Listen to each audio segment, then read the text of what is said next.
Hey everyone, Dr. Mikaylah Williams, Flau'jae, Coach Mulkey. Start with questions for the players. Please raise your hand. We'll get back to you.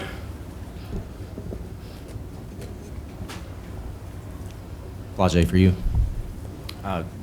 Seemed to be a little emotional during the alma mater. Just, I guess, kind of take us through just kind of what you were thinking in that moment. Just missing those 2 free throws and thinking about things I could have did differently in the game defensively. Mikaylah, take us down the stretch of the fourth quarter. How you think it got away from you there?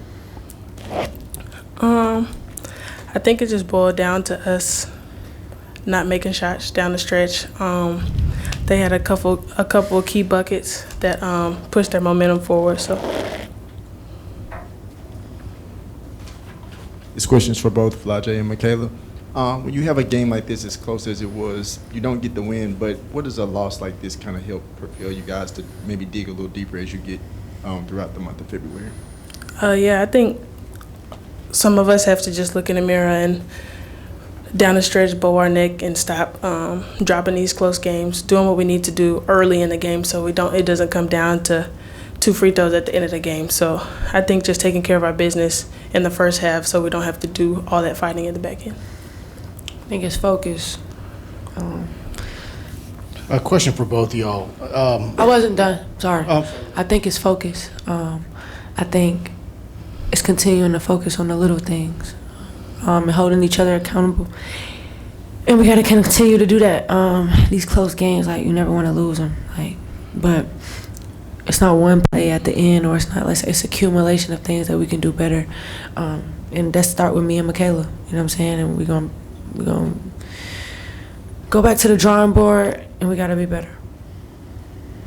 In pre-games, y'all were out there probably about 90 minutes before South Carolina hit the court for pre-game.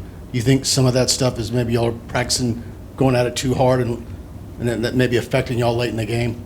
We do that every game. You ever day. played basketball? What did you say they do? They were out there about 90 minutes before South Carolina gets out there, getting at them pretty hard. I'm just wondering if that caused anything with legs or... I'm not aware of that. I'll check into it. They're supposed to be out there 1 hour ahead of time doing about 10 minutes of shooting. So what is he talking about? We shoot the same pregame shots every Since my game freshman day. year.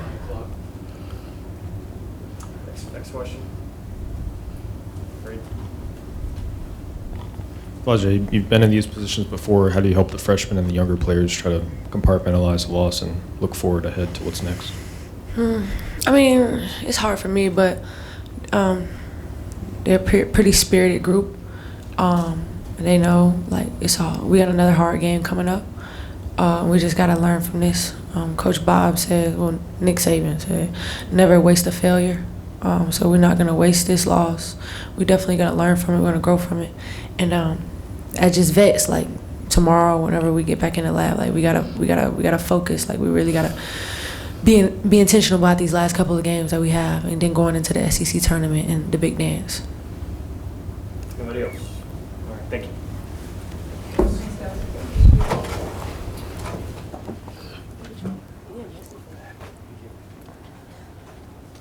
Questions for Coach? Raise your hand, please.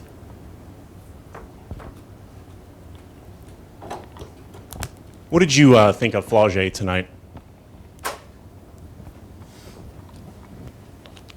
The same thing I think of her every time I get to coach her, what a blessing it is to have her. Now, you will focus on those last 2 free throws. We missed 9. There's your difference in the ball game. Look at the stat sheet. We scored the same number of field goals. We out-rebounded them 9. We were 14 for 23 from the foul line. That's where the game was lost. Make your free throws, you win.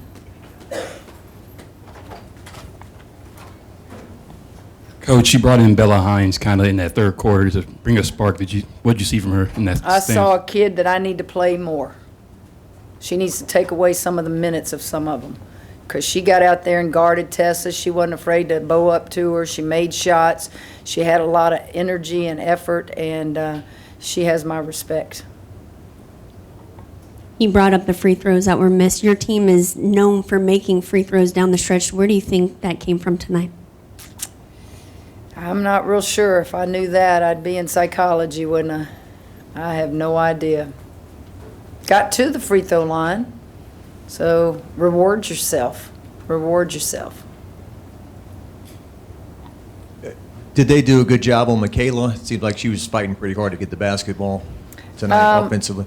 I'd have to look at the film. I don't know that she was guarded any different than the rest of them were guarded. I know Raven was on her a lot, and Raven is a experienced national championship guard that played 36 minutes. But look, Mikaylah, 5 for 12. Jada, 1 for 10. Lay, 1 for 8. And you still had a chance to win the game. You still had a chance to win the game. So I thought Mama played one of her finer games. I thought Bella came in and gave us a spark. Got to move on. Got to get ready for the next game. Coach, like you just said, Amaya Joiner, I feel like she probably stuck out the most in this game. She's at the board. She's really getting in there. Like you said, her finer game, I completely agree. What did you see from her? What does she need to keep bringing? And where did that kind of come from? What did you see in practice? Rebound the ball. She gave us many opportunities. She battled in there. She rebounded the ball. She and the big girl for South Carolina, 11, both those kids, you know, they're rebounders. And they both had double-figure rebounds. She played a really, really good game. I thought the crowd was outstanding. I mean, it was pretty loud in there. Kim, Don said a few minutes ago that normally when LSU gets 18 offensive rebounds, they win basketball games. When they get what? When you guys get 18 offensive rebounds, you usually win the basketball game. So I guess just what was the difference, I guess, overall tonight, and you know, what did you like about how, you know, Amaya and Kate and everyone else did attack the boards tonight? I liked everything we did, except I didn't like the way we guarded Tessa. We didn't do what we were told to do for 3 days, and you can't do anything about free throws. If you look at the stat sheet, I can't be too critical of many things. We didn't turn it over much. We out-rebounded them. We got to the foul line more than them. We're not, you know, 2 for 12 from the 3. And you still had a chance to win the ball game. 44 seconds to go, you can take the lead and make one defensive stop, and we'd be sitting here celebrating. This game is tough, and yeah,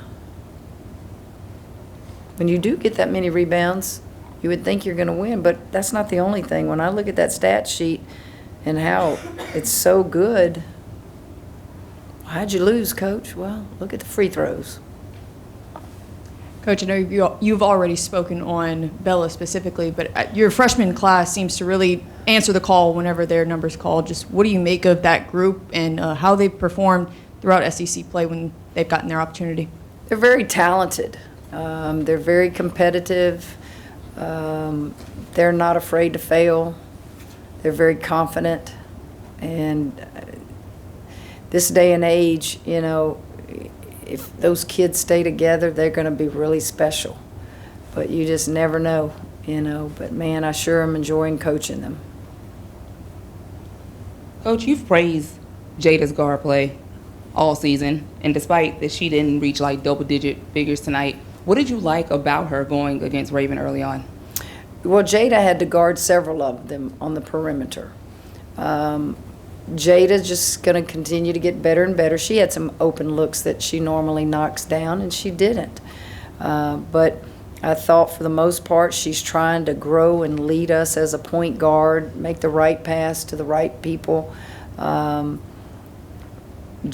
is she's a good player, and she's just a sophomore. She's out there guarding seniors. She's guarded some really good players in our league this year, and I think that's going to be so valuable to her as she continues to play at this level. Yeah, Kim, y'all gave up only 1 3-pointer in the second half. You held the average to 10 points. Did a lot of things right. In a game like this, like little things matter, like 9 missed free throws, 10 missed layups, just the little things that held you back. Yeah, I think I may have shared it with you guys a couple months ago. It's only one possession, Coach. Don't get all upset because I failed to block out or I missed that free throw or I had that turnover. Or they all add up. And, gosh, we really, really had an opportunity to win this game tonight. So given that and given the little things and given the nature of a close game, what's the prevailing emotion, do you think, for you and for the locker room going forward? Well, we're not in there celebrating, Reed. I hope kids are hurting. I hope if you're a competitor, you're hurting individually. And then collectively, it's our job as coaches when we get back on that practice floor to make sure we get them back in the right mindset to keep winning a few more basketball games. We'll see. We'll see. They've done it all year, so I hope that they'll continue to do it as we finish February and head into March Madness. It's obviously pretty common for team players to go up against old schools, but what was your advice to Flau'jae on how to handle all this? And because obviously there was a lot of talk, big storyline with her in this game. I didn't just sit with her and have a one-on-one conversation. I think I just coached her in front of her teammates that I hope she has butterflies, because if she has butterflies, that means she's invested in this program and she's excited. Don't try to do too much. Just play. And I thought she did typical Flau'jae, give you some outstanding play, stripped Raven early in the game, got some layups, but then she turned it over. And so that's part of who she is, and we've got to continue to make the positive be pluses when she's in the ball game and not minuses, because she has tremendous quickness. She has just things that she just does naturally. Coach, you never want to lose a game. Second full week of February, how would you obviously you've answered questions about the game, but how would you assess this team right now, being in this particular week of February, knowing what you still have left and going into the month of March? How do I assist them? Assess them. Oh, I don't know. What are we, 20-something and 4? Look at the 4 losses probably and go from there, and go, what did we do in each of those games to lose the game? And teach them the game, lift them back up, keep them confident. But 8 new players, whatever we are, 20-something and 4, my assessment would be keep doing what you're doing. You're this close to winning some of those games against people you're not supposed to beat. And we did this year. I mean, didn't we beat Texas here? We weren't supposed to win that game. So just keep plugging away, stay in the right mindset, and understand that there's a lot of basketball left to be played after the regular season's over. Mikaylah Johnson was impactful in the first half. She seemed to have limited minutes in the second half. Was she hurt? Is there? No, just a decision I went with, and then I moved Mikaylah inside some. But I do appreciate you asking that, because that's one of the things I think about as a coach. Should I have given her, some minutes there? But, you can't second guess yourself now, but I always go back and think about what could I have done to help us win this ball game.